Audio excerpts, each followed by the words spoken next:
അപ്പോൾ ഇന്ന് ഞാൻ കുറച്ച് കട്ട് പീസസ് ആയിട്ടാണ് വന്നിട്ടുള്ളത്. അപ്പോൾ ഇന്ന് ഞാൻ കുറേ കാലം മുന്നേ ഞാനൊരു ബിസിനസ് സ്റ്റാർട്ട് ചെയ്തിട്ടുണ്ടായിരുന്നു. അത് എന്തൊക്കെയോ മടി കൊണ്ടും ഞാൻ പിന്നെ കുറച്ച് തിരക്കിലൊക്കെ ആയിക്കൊണ്ടും ഞാനതൊന്ന് സ്റ്റോപ്പ് ആക്കി വെച്ചിട്ടാണ് ഉണ്ടായിരുന്നത്. അപ്പോൾ ഇപ്പോൾ എനിക്ക് എൻ്റെ ഫ്രണ്ട്സ് എന്നോട് ചോദിക്കാൻ തുടങ്ങി, നിൻ്റെ കയ്യിൽ മുന്നേ ഉണ്ടാക്കി വെച്ച എന്തെങ്കിലും ഐറ്റംസ് ഉണ്ടോ, പിന്നെ ഉണ്ടെങ്കിൽ നമുക്കൊന്ന് അയച്ചു തരാൻ പറ്റുമോ, പിന്നെ കുറച്ച് ഫോട്ടോസ് അയച്ചു തന്നിട്ട് ഇതുപോലെയൊക്കെ കുറച്ച് ഉണ്ടാക്കി തരാൻ പറ്റുമോ എന്നൊക്കെ ചോദിച്ചിട്ട്, പിന്നെ ഞാൻ വിചാരിച്ചു ഇട്ടൊരു ഓർഡർ അല്ലേ വെറുതെ കളയണ്ടെന്ന് വിചാരിച്ചിട്ട് ഞാനത് മുന്നേ വാങ്ങി വെച്ച കുറച്ച് കട്ട് പീസസും അതേപോലെ ഞാൻ സ്റ്റിച്ച് ചെയ്തതിൽ നിന്ന് ഞാൻ കളക്ട് ചെയ്ത് വെച്ചിട്ടുള്ള ഇതുപോലുള്ള നല്ല ക്ലോത്തൊക്കെ എടുത്ത് വന്നിട്ടുണ്ട് കേട്ടോ. അപ്പോൾ ഇത് വെച്ചൊരു 3-4 ഐറ്റംസ് നമുക്ക് ഉണ്ടാക്കി നോക്കാം. അപ്പോൾ ഞാൻ ആദ്യം ഞാൻ സ്റ്റിച്ച് ചെയ്തത് ബാലൻസ് വന്ന തുണിയാണ് കേട്ടോ. അപ്പോൾ ഇത് നമ്മൾ ഇതുപോലത്തെ തുണീസ് നമ്മൾ കളക്ട് ചെയ്യുമ്പോൾ എടുക്കുമ്പോൾ ഒരുപാട് മുഷിഞ്ഞു പോയ തുണിയൊന്നും എടുത്തിട്ട് വന്നേക്കറേ. അതേപോലെ കറ കെട്ടിയതോ അല്ലെങ്കിൽ ഈങ്ങിയതോ അവിടെ ഇവിടെയൊക്കെ ചാടി മണ്ണ് വരിച്ചതോ ആയിട്ടുള്ള തുണിയൊന്നും എടുക്കരുത്. നമ്മളൊരു ആക്സസറീസ് ചെയ്യുമ്പോൾ നല്ല ഫ്രഷ്നെസ് ഉണ്ടായിരിക്കണം. കാരണം നമ്മൾ വേറൊരാൾക്ക് കൊടുക്കുന്നതല്ലേ, അപ്പോൾ അതിൻ്റേതായിട്ടുള്ള നീറ്റിലും ഭംഗിയിലും നമ്മൾ കൊടുക്കാൻ ശ്രമിക്കാം കേട്ടോ.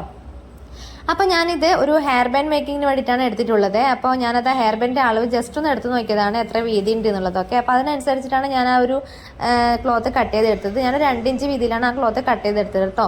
അതിനുശേഷം ഞാനത് മോശം വശത്തേക്ക് മടക്കിയിട്ട് അതിൻ്റെ സൈഡിലൂടെ ഒരു സ്റ്റിച്ച് അങ്ങനെ ഇട്ട് കൊടുത്തു. ഇതിപ്പോൾ മെഷീൻ ഇല്ലാത്തവർക്ക് കൈത്തുന്നൽ വെച്ചും ചെയ്യാവുന്നതാണ് കേട്ടോ. നല്ല നീറ്റൊന്ന് തുന്നിക്കൊടുത്താൽ മാത്രം മതിയാകും.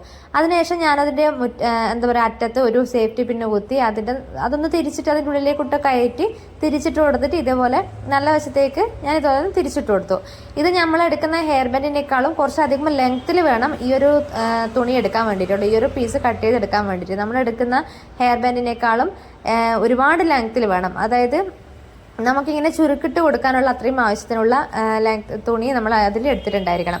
അതിനുശേഷം ഒരറ്റത്തൊട്ട് ഇതുപോലെ ഒന്ന് കയറ്റിയിട്ട് ആ ഒരു അറ്റം നമുക്കൊന്ന് ഒട്ടിച്ചു കൊടുക്കാം.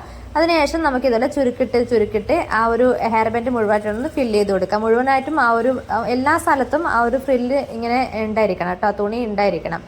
അപ്പോൾ ഇതുപോലത്തെ ഹെയർ ബാൻഡൊക്കെ നമ്മൾ ഉണ്ടാക്കുമ്പം ഇതുപോലത്തെ ഉണ്ടാക്കുമ്പോൾ നമുക്ക് ഭയങ്കര എളുപ്പമായിരിക്കും, കാണാനും നല്ല ഭംഗിയായിരിക്കും. നമ്മൾ ഇതുപോലത്തെ എന്താ പറയുക കടയിൽ ചെന്നിട്ട് ഇതുപോലുള്ള ഹെയർ ബാൻഡൊക്കെ വില ചോദിക്കുമ്പോഴാണ് ശരിക്കും നമ്മൾ ഞെട്ടിപ്പോവുക. സത്യം പറഞ്ഞാൽ ഈ ഒരു ഹെയർ ബാൻഡൊക്കെ നല്ല റേറ്റ് ഉണ്ട് കേട്ടോ. കാരണം ഞാൻ മുന്നേ കടകളിലൊക്കെ ചെന്ന് അന്വേഷിച്ചിട്ടുണ്ടായിരുന്നു ഇതുപോലത്തെ ഓരോ മോഡൽസിനും എങ്ങനെയൊക്കെ റേറ്റിലാണ് അവർ സെയിൽ ചെയ്യുന്നതെന്നൊക്കെ അറിയാൻ വേണ്ടിയിട്ട്. അപ്പോൾ ഇതുപോലുള്ള ഒരു ക്ലാസിക് ലുക്കുള്ള ഒരു ഹെയർ ബാൻഡ്സിനൊക്കെ നല്ല റേറ്റ് ഉണ്ട് കേട്ടോ. നമ്മൾ ഒരു മിനിമം ഒരു 50 രൂപയ്ക്ക് മേലെയൊക്കെയാണ് ഹെയർ ബാൻഡൊക്കെ റേറ്റ് വരുന്നത്. അപ്പം ഞാൻ ഇതേപോലെ സിമ്പിളായിട്ട് നമുക്ക് എത്ര പെട്ടെന്ന് പണി കഴിഞ്ഞു നമുക്ക് സിമ്പിളായിട്ട് ഏറ്റവും എന്താ പറയുക അത്രയും സന്തോഷം തരുന്നൊരു ബിസിനസ്സാണ് ഇതെന്ന് വെച്ചാൽ. എന്താ പറയുക നമുക്ക് പുതിയ ക്രിയേറ്റിവിറ്റി പുതിയ ഡിസൈൻസൊക്കെ ഉണ്ടാക്കി നോക്കാം. അതേപോലെ ഒരുപാട് ചിലവ് കാര്യങ്ങളൊന്നും തന്നെ ഉണ്ടാവില്ല. പിന്നെ ഇതൊക്കെ ഞാൻ പറഞ്ഞില്ലേ, ഞാൻ സ്റ്റിച്ച് ചെയ്ത ബാലൻസ് തുണിയിൽ ഉണ്ടാക്കിയതാണ്. പക്ഷെ ഇത് സെയിൽ ചെയ്യുമ്പോൾ എനിക്ക് അതിൽ നിന്ന് എനിക്കൊരു എമൗണ്ട് ആ ഒരു ഹെയർ ബാൻഡിൽ എനിക്ക് കിട്ടും.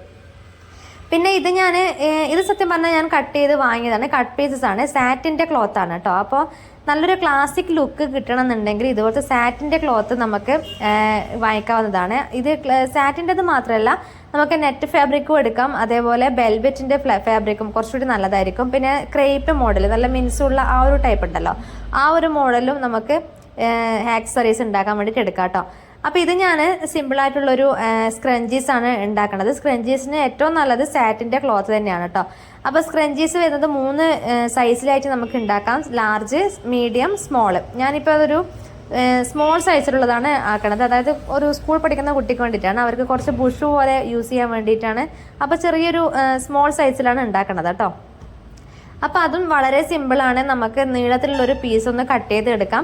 അപ്പോൾ നമ്മളെ ഇഷ്ടത്തിനനുസരിച്ച് നമുക്ക് വലിയ സൈസ് വേണമെന്നുണ്ടെങ്കിൽ പിന്നെ ഒരു 4 ഇഞ്ച് വീതിയിൽ നമുക്ക് കട്ട് ചെയ്തെടുക്കാം. ചെറിയ സൈസ് ആണെങ്കിൽ 2 ഇഞ്ച് വീതിയിൽ കട്ട് ചെയ്തെടുക്കാം. അതൊക്കെ നമ്മളെ താല്പര്യത്തിൽ നമ്മളെ ഇഷ്ടത്തിനനുസരിച്ചിട്ട് നമുക്ക് കട്ട് ചെയ്തെടുക്കാം. വീതിയാണ് ഞാൻ പറയണത്. ലെങ്ത്തും അതേപോലെ കുറച്ചധികം ലെങ്ത്തിലെടുക്കാം. അതായത് അത്രയും ഫ്രില്ല് ഉണ്ടായിരിക്കണം അതിനകത്ത്, എന്നാൽ മാത്രമേ കുറച്ച് കാണാനൊരു ഭംഗി ഉണ്ടാവുള്ളൂ. അപ്പോൾ ഞാൻ ഇതൊന്ന് കട്ട് ചെയ്തെടുത്തിട്ടു അതും ഇതേപോലെ മോശം വശത്തേക്കൊന്ന് മടക്കി സൈഡിലോട്ട് ഒന്ന് സ്റ്റിച്ച് ചെയ്ത് കൊടുത്തിട്ട് പിന്നെ നമ്മുടെ സേഫ്റ്റി പിന്ന് വെച്ച് അതൊന്ന് തിരിച്ചിട്ട് കൊടുക്കുക. നല്ല വശത്തേക്കൊന്ന് തിരിച്ചിട്ട് കൊടുക്കുക. അതിനുശേഷം നമ്മൾ ഇലാസ്റ്റിക് ഇതേപോലെ ഒന്ന് അതിനകത്തേക്ക് കയറ്റി കൊടുക്കുക. നമ്മൾ സേഫ്റ്റി പിന്ന് വെച്ചിട്ട് നമുക്കതൊന്ന് ഇലാസ്റ്റിക് കയറ്റി കൊടുക്കുക. ഞാൻ ഈ ഒരു സൈസിലുള്ള ഇലാസ്റ്റിക് ആണ് കേട്ടോ എടുത്തത്. ഇതിലും ചെറുതായിട്ടുള്ള ഇലാസ്റ്റിക് ഉണ്ട്, ഏതാണെങ്കിലും കുഴപ്പമൊന്നുമില്ല. നമുക്ക് കയ്യിൽ ഏതാണ് അവൈലബിൾ ആയിട്ടുള്ളത് അത് ഉപയോഗിക്കാവുന്നതേ ഉള്ളൂ കേട്ടോ. അപ്പോൾ ഞാൻ ഇതേപോലെ ഇലാസ്റ്റിക് ഒന്ന് കയറ്റി കൊടുത്ത് അതൊന്ന് ചുരുക്കിയിട്ട് എടുത്തിട്ടുണ്ട് കേട്ടോ. അതിനുശേഷം ആ ഇലാസ്റ്റിക് ഒന്ന് 2 സൈഡും ചേർത്ത് നിർത്തി ഒന്ന് സ്റ്റിച്ച് ചെയ്ത് കൊടുക്കാം. ഇത്രയുള്ള സംഭവം നമ്മൾ വളരെ സിമ്പിളാണ്. പിന്നെ ഇത് എന്താ പറയുക, ഇതിനെ കൊണ്ടുള്ള ഉപകാരം എന്താണെന്ന് വെച്ചാൽ നമ്മൾ സാധാരണ പിള്ളേരെ മുടിയൊക്കെ കെട്ടിക്കൊടുക്കുന്നതാണെങ്കിൽ ഈ പ്ലാസ്റ്റിക്കിൻ്റെ ബുഷോ അങ്ങനെയുള്ള ബുഷൊക്കെ നമ്മൾ യൂസ് ചെയ്യുന്നതാണെങ്കിൽ അവർ തന്നെ മുടി അഴിക്കുമ്പോൾ എന്താ ചെയ്യാന്ന് വെച്ചാൽ അവർ ആ ഒരു ബുഷിനകത്ത് ഒരുപാട് മുടി പൊട്ടിയിട്ട് വരും, ആ ഒരു ഇങ്ങനെ ചുരുണ്ട് പിടിച്ചിട്ടൊക്കെ. അപ്പോൾ ഇതുപോലത്തെ നല്ല സോഫ്റ്റ് ആയിട്ടുള്ള സാറ്റിൻ്റെ ഒക്കെ സ്ക്രഞ്ചീസ് വെച്ച് നമ്മൾ കെട്ടിക്കൊടുക്കുന്നതാണെങ്കിൽ നമുക്ക് ഇട്ടുകൊടുക്കാനും ഊരിയെടുക്കാനും നല്ല എളുപ്പമായിരിക്കും. ഒരുപാട് മുടി അങ്ങനെ ഡാമേജ് ആയിപ്പോയില്ല. അപ്പോൾ അതുകൊണ്ടാണെന്ന് തോന്നുന്നു ഇതുപോലത്തെ കുറച്ച് അധികം ഐറ്റംസ് എന്നോട് വേണമെന്ന് പറഞ്ഞിട്ടുണ്ടായിരുന്നു. അപ്പോൾ ഇത് ഞാൻ ഒന്നേ കാണിക്കുന്നുള്ളൂ. അപ്പം അത് നല്ലതാണ്, ഒരു സ്ക്രഞ്ചീസ് എന്ന നിലക്ക് അതൊരു നല്ലൊരു യൂസ്ഫുൾ ആയിട്ടുള്ള ഒരു ഐറ്റമാണ് കേട്ടോ. പിന്നെ ഞാൻ വേറൊരു ഹെയർ ക്ലിപ്പിനുള്ളൊരു ഡിസൈനാണ് കേട്ടോ ഇത് ഉണ്ടാക്കണത്. അത് ഞാൻ സാറ്റിൻ്റെ ക്ലോത്ത് തന്നെയാണ് എടുത്തിട്ടുള്ളത്. അതെന്താണെന്ന് വെച്ചാൽ ആ ഒരു ഡിസൈന് സാറ്റിൻ്റെ ക്ലോത്ത് വെച്ച് ചെയ്യുമ്പോൾ കുറച്ചുകൂടി ഒരു ക്ലാസിക് ലുക്ക് കിട്ടും, നല്ല ഭംഗിയുണ്ടാവും കാണാൻ വേണ്ടിയിട്ട്. അപ്പം ഞാൻ 2 പീസായിട്ട് കട്ട് ചെയ്തെടുത്തിട്ടുണ്ട്. നീളത്തിലുള്ളൊരു പീസും എടുത്തിട്ടുണ്ട്, അതേപോലെ ഒരു സ്ക്വയർ ഷേപ്പായിട്ടുള്ളൊരു വീതിയിലുള്ളൊരു എന്താ പറയുക ഒരു ക്ലോത്ത് കൂടി കട്ട് ചെയ്തെടുത്തിട്ടുണ്ട്. അപ്പോൾ ആദ്യം ഇതേപോലെ നമ്മൾ സ്ക്രഞ്ചീസിനൊക്കെ സ്റ്റിച്ച് ചെയ്ത പോലെ തന്നെ മോശം വശത്തേക്ക് മടക്കി അതിൻ്റെ സൈഡിൽ ഞാൻ ഇതേപോലെ കോണായിട്ടൊന്ന് കട്ട് ചെയ്തെടുത്തിട്ടുണ്ട് കേട്ടോ. ആ ഒരു ഡിസൈൻ, ആ ഒരു കോണ് നമുക്ക് വേണം അതിൻ്റെ ലാസ്റ്റ് അറ്റത്ത്. ഇതേപോലെ ഞാൻ സ്റ്റിച്ച് ചെയ്തെടുത്തിട്ട് നല്ല വശത്തേക്കൊന്ന് തിരിച്ചിട്ട് കൊടുത്തു. ഇതൊന്ന് അയൺ ചെയ്ത് കൊടുത്താൽ കുറച്ചുകൂടി നല്ലതായിരിക്കും കേട്ടോ.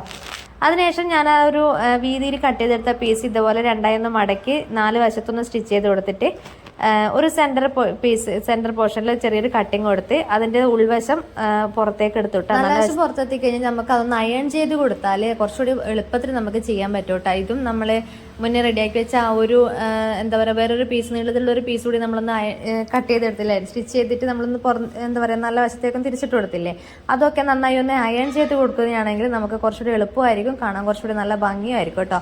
ഇത് നമ്മുടെ സെൻറ്റർ ക്ലിപ്പിലോ അതുപോലെ ടെക്ടാ ക്ലിപ്പിലോ ഒക്കെ നമ്മൾ ഒട്ടിച്ചു കൊടുക്കുന്നതാണെങ്കിൽ നമ്മുടെ ബോണി ടൈലൊക്കെ കെട്ടിക്കൊടുത്താൽ നമ്മൾ സൈഡിൽ ഇങ്ങനെ വെച്ച് കൊടുക്കുക, സെൻറ്ററിൽ ഇങ്ങനെ ക്ലിപ്പ് കുത്തി കൊടുക്കുന്നതാണെങ്കിൽ കാണാൻ നല്ല ഭംഗിയായിരിക്കും കേട്ടോ. അപ്പോൾ ഇത്രയേ ഉള്ളൂ. ഞാനൊരു 4 ഐറ്റംസ് 3 ഐറ്റംസാണ് ഞാൻ ഇതിൽ കാണിച്ചിട്ടുള്ളത്. ഇനിയും ഉണ്ടായിരുന്നു ഒരുപാട്. ഒരു വീഡിയോ ഒരുപാട് ലോങ് ആയി പോകും, അതുകൊണ്ടാണ് ഇതിൽ ഞാൻ നിർത്തിയത് കേട്ടോ.